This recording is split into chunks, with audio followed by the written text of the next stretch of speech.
It was a golden afternoon in Ashwood, Oregon, the kind where the sun bathed everything in warmth, casting long, lazy shadows across the pavement. The air carried the scent of pine and fresh-cut grass, and the world hummed with the quiet rhythm of a small town settling into the evening. Ava Jackson, 16 and full of life, strolled home from school, her backpack slung casually over one shoulder. A triumphant smile played on her lips. She'd just aced a tough test, and a wave of relief buzzed through her like a quiet song. Earphones in, she moved to the beat of her music, already picturing herself crashing on the couch, telling her mom every detail, maybe grabbing a snack to celebrate. But as she rounded the corner near the little grocery store on Elm Street, the moment shattered. A voice, sharp and commanding, sliced through her music like a blade. "Hey, stop right there!" Ava stumbled, her breath hitching, fingers instinctively gripping the strap of her backpack. Her heart slammed against her ribs as she spun around, the world narrowing in an instant. A tall police officer marched toward her, her expression hard as stone. Her short blonde hair was neatly tucked under her cap, and her badge caught the sunlight, gleaming sharply. Name tag, reading Sarah Coleman. Ava's stomach twisted into a knot. She had never even gotten a detention, so why was this officer looking at her like she'd just robbed a bank? She yanked out an earphone, her voice shaky but polite. "Is something wrong, officer?" Sarah's eyes narrowed, cold and suspicious. "You match the description of someone we're after. Where are you coming from?" Ava's brow furrowed, confusion washing over her. "School. I'm just going home." Sarah didn't soften. Instead, she stepped closer, sizing Ava up like a threat. "What were you doing at school?" Ava's mouth went dry. I was studying, taking a test." Her words felt small, swallowed by Sarah's piercing stare. "Got ID?" Sarah demanded, arms folding tight across her chest. Ava nodded quickly, her hands trembling. "Yes, ma'am, it's in my bag. I can get it."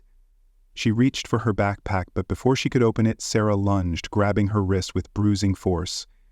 "Don't move," the officer barked. Ava gasped, panic surging through her. "I was just—" "Turn around, hands behind your back," Sarah snapped, cutting her off. Ava's eyes widened, tears pricking at the corners. "But I didn't do anything!" Sarah didn't listen. The cold snap of metal echoed in the open air as the handcuffs locked around Ava's wrists, biting into her skin. People on the sidewalk froze. A woman near the grocery store clutched her bags, whispering, "Oh my God." An older man with a cane frowned deeply. "Officer, what's happening?" he called out. Sarah tightened the cuffs, making Ava wince. "She's detained for questioning," she said, her tone as flat as pavement. Ava's hands shook harder. "Please, I didn't do anything, I can prove it!" But Sarah had already turned away, speaking into her radio. "Got a suspect in custody, bringing her in now." Ava's heart plummeted. Suspect? Her? She was just a kid with a backpack, not some criminal. As Sarah pulled her toward the squad car, Ava's mind spun in circles. Fear, confusion, a desperate hope that this was some kind of mistake. People watched, their eyes wide, their faces frozen with uncertainty. But no one moved to help. She felt their stares, like weights pressing her down. The backseat of the cruiser was a cage. Ava's wrists throbbed, the handcuffs biting into her skin, leaving angry red marks that pulsed with every heartbeat. She had never imagined herself here, trapped, helpless, watching the world blur past the window. People outside gawked, some whispering, others turning away, their faces tight with worry or shock. But no one stepped forward. Sarah drove in silence, her hands steady on the wheel. The weight of unspoken words pressed against Ava's chest. She wanted to scream that this was wrong, to demand an explanation, but fear locked her throat. What if speaking made things worse? What if Sarah's anger snapped? When they reached the station, Sarah yanked Ava out of the car with a rough grip and marched her through the doors. The air inside was stale, coffee, ink, the musk of dust-covered files. Officers glanced over, their gazes flicking to Ava's school uniform and cuffed hands, then away, uninterested. No one questioned why a teenager had been dragged in like a criminal. Sarah shoved her down a dim hallway and into a tiny windowless room, bare walls, a metal desk, a few chairs. "Sit," she ordered, forcing Ava onto a hard plastic seat that groaned under her weight. Ava swallowed against the dryness in her throat. "Can I call my mom, please?" she asked, her voice small but steady. Sarah ignored her. She scribbled on forms, treating Ava as if she were nothing more than another case file to be processed. Minutes crawled by, stretching unbearably long before Sarah finally looked up. Her gaze landed on Ava's long curly hair, her expression unreadable. "We need to check for hidden items," she stated. Ava blinked, confused. "Hidden items? What do you mean?" Sarah's face remained impassive. "People hide things in hair like that. It's a risk. We're cutting it off." Too much of a distraction. Ava's breath caught in her chest. "What? No, you can't do that," her voice cracked, panic swelling like a rising tide. Sarah smirked faintly. "It's protocol. Safety first." Ava shook her head, her heart pounding. "That's not real. My hair has nothing to do with this. You haven't even told me what I did." Sarah picked up the phone, unfazed. "Send someone with clippers. Processing a suspect." Tears stung Ava's eyes, hot and relentless. She wasn't a suspect. She was a girl who had been walking home, listening to music. Her hair, something she had nurtured, braided, and taken pride in, was about to be stripped from her like it was nothing. The door swung open. Another officer stepped in, clippers in hand, his face uneasy. "You sure? She's just a kid." Sarah waved him off. "Do it. Can't take chances." The officer hesitated before plugging in the clippers. A low, menacing buzz filled the room. Ava's breath came in shallow bursts. "Please," she whispered, voice breaking. "Don't do this." Sarah crossed her arms, unmoved. "It'll grow back. Stop whining." The clippers touched her scalp, their vibration a cruel hum against her skull. Ava flinched as her curls fell, dark, soft strands landing in her lap, scattering to the floor. That morning she had brushed them, proud of how they shone in the sunlight. Now they were reduced to nothing more than discarded remnants. She bit her lip hard, swallowing the cry that threatened to escape, but inside her emotions churned. Rage, grief, humiliation. The officer worked quickly, and soon it was done. Ava felt exposed, stripped bare. Her reflection in the metal edge of the desk was foreign, someone she didn't recognize. Sarah smirked again. There, cleaner now. Ava's fists clenched behind her back. She had never felt so powerless. But deep within her something burned, a fire that refused to be extinguished. This wasn't over, not for her, not with her mom out there. Meanwhile, Lydia Jackson paced her sleek office downtown, her heels clicking against the hardwood floor. She was a civil rights lawyer, a name that made people sit up straight, a woman who'd spent years tearing down injustice with a sharp mind and sharper words. But right now, all of that power meant nothing against the fear twisting in her gut. She dialed Ava's phone again, her jaw tight, straight to voicemail. Again. Her heart pounded with a mother's instinct. Something was wrong. Ava never vanished like this.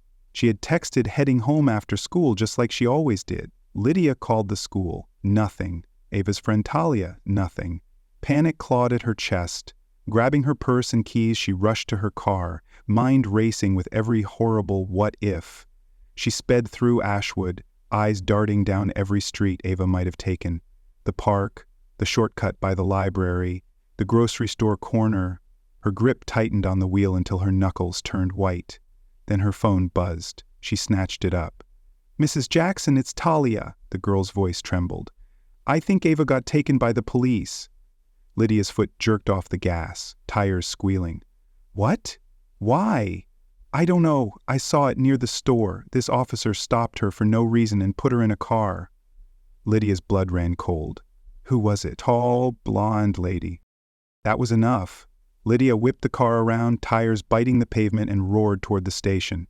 Inside, Ava sat in that cramped room, staring at the floor, her head cold and bare. Time blurred. Minutes? Hours? She couldn't tell. Her wrist throbbed under the cuffs. Her heart ached worse. Then the station's front doors slammed open. Lydia stormed in, her presence a thunderclap, tall, fierce, her eyes blazing with a fury that silenced the room. Officers froze mid-step. Some recognized her face from news clips, from courtroom battles she had won. She marched to the desk, her voice low but lethal. "Where's my daughter? Ava Jackson." The desk officer fumbled, papers scattering. Ma'am, I don't want excuses. I want my daughter now." Sarah sauntered out, still smug, until she saw Lydia. Her smirk died fast. Lydia was a legend, a force, a nightmare for people like her. "What'd you do to my kid?" Lydia demanded, stepping forward. Sarah squared her shoulders, faking calm. "She was detained for questioning, matched a suspect." Lydia's laugh was sharp, cutting. "Where is she?" Before Sarah could stall, Captain Hayes emerged from his office, face grim. He had seen enough. "Bring the girl," he barked. An officer scurried off. Moments later, Ava shuffled out, head shaved, eyes red, uniform wrinkled. Lydia's breath hitched, rage and heartbreak colliding. She rushed to Ava, cupping her face, then spun to Sarah. "You did this?" Sarah shifted, uneasy. "Standard procedure, safety check." Lydia's voice dropped to a deadly whisper. "You shaved my daughter's head? Humiliated her? Violated her rights?" Sarah's confidence cracked. "We had reports?" "Of what? A girl walking home?" Lydia towered over her. The room held its breath. Officers watched, tension thick as fog. Hayes stepped in. "We'll handle this, Mrs. Jackson." Lydia didn't flinch. "Oh, you will. My lawyers are next." She guided Ava out, her arm a shield, but her promise hung heavy. Sarah would pay. The ride home was silent, heavy.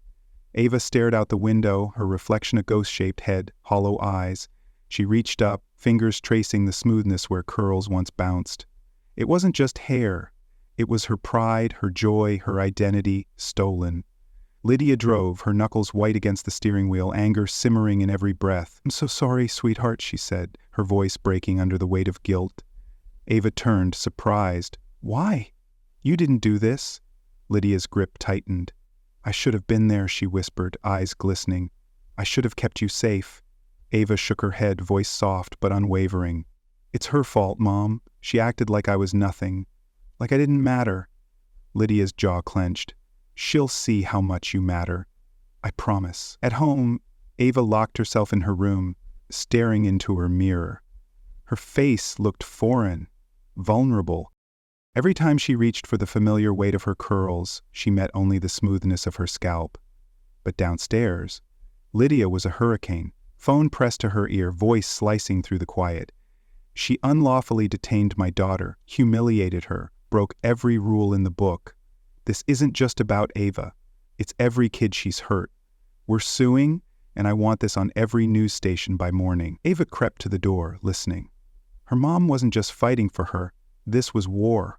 The next morning, Ava woke to her phone buzzing like a beehive. Texts, missed calls, notifications piling up. Friends, classmates, even strangers. She opened one, a news link. "Officer cuts teen's hair without cause. Mother vows justice." Her heart skipped. She shuffled to the living room, where Lydia sat, watching TV, the voice of a reporter filling the air. "Officer Sarah Coleman has been suspended pending investigation." Lydia glanced over, eyes sharp. "It's starting." Ava sat, stunned. "People care?" Lydia nodded. "They do. Injustice wakes them up." A flicker of warmth ignited in Ava's chest. She wasn't alone in this. She wasn't just a victim. "I want to speak," she said suddenly. Lydia raised a brow. "You sure, baby?" Ava nodded, fierce. "I want them to hear me." Days later, she sat before a camera, a reporter from Channel 7 across from her, mic in hand. The studio lights blazed, but Ava felt steady. Lydia sat beside her, a quiet pillar of strength. "Tell us what happened," the reporter said gently. Ava took a deep breath. Her voice trembled, but she held firm. "I was walking home from school, minding my own business. She stopped me, wouldn't listen, cuffed me, took me in. Then she cut my hair, said it was protocol. It wasn't. She wanted to break me," the reporter nodded, leaning in. "How'd that feel?" Ava's hands tightened in her lap. "Like I was nothing. Like my voice didn't count." Lydia leaned in, her voice steady and firm. "But she's everything, and she won't stay quiet." Ava met the camera head on, her gaze unwavering. "If you're scared, speak anyway. No one can take your worth." The interview aired that night. Social media ignited Justice for Ava trending, people posting stories, sharing outrage, showing support. Outside the station, a crowd gathered, signs high, voices loud. Justice now! Sarah Coleman sat at her desk staring at her screen. Headlines, messages, her name everywhere. Her stomach sank. She had lost control. A sharp knock on her door made her jump. Captain Hayes stood in the doorway, his face unreadable. "You've dragged us into a firestorm," he said, voice like iron. "Consequences are coming." Sarah's defiance withered. She had misjudged. Badly. The storm didn't fade. It grew. News channels replayed Ava's story, her quiet strength striking chords nationwide. The mayor issued a statement, "We're investigating fully." Ava's phone buzzed nonstop. Messages from strangers poured in. "You're so brave. We're with you." Each one lifted her piece by piece, rebuilding something she thought she'd lost. Then Lydia's phone rang. She listened, nodded, then hung up. She turned to Ava, her expression unreadable, then a slow, certain nod. "They're charging Sarah," she said. "She broke policies, multiple complaints, years of this. You caught her." Ava exhaled, stunned. Justice wasn't just a word now, it was real. Days later, the department fired Sarah Coleman. A public apology followed. What happened to Ava Jackson was wrong. They promised new training, anti-bias, accountability, transparency. It wasn't enough, but it was a start. Still, Ava dreaded returning to school. Her bare head felt like a spotlight. She kept her gaze down, bracing for whispers, for stares. But as she stepped inside, she froze. Nearly every girl in her grade had cut their hair. Messy bobs, buzz cuts, confident grins. A silent, powerful statement. Talia ran up, beaming. "For you, Ava. Hair's nothing. You're everything." Tears spilled down Ava's cheeks, not from shame, but gratitude. She'd thought she'd lost something. Now she saw she'd gained more. A younger girl, maybe 13, hesitated before stepping forward. "Thank you for speaking up. It helped me." Ava smiled, her voice soft but strong. "You're welcome. You can too." Walking those halls, friends flanking her, Ava felt taller. No hair, but a strength she hadn't known before. This wasn't just her win, it was a ripple, a promise. No one else would face what she had. Sarah Coleman lost it all, her job, her reputation, because she underestimated Ava, and because she underestimated Lydia's wrath. Prejudice hides in rules, in power, in quiet corners. But Ava's voice, small at first, tore it open. Her hair would grow back, slow and steady, but her courage, that was permanent, unshakable. One girl, one fight, changed Ashwood and beyond. That's Ava's story. Pain turned to power. What'd you feel hearing it? Hit like, share it, subscribe if it moves you. Let's keep these voices loud. Justice starts with us. Till next time.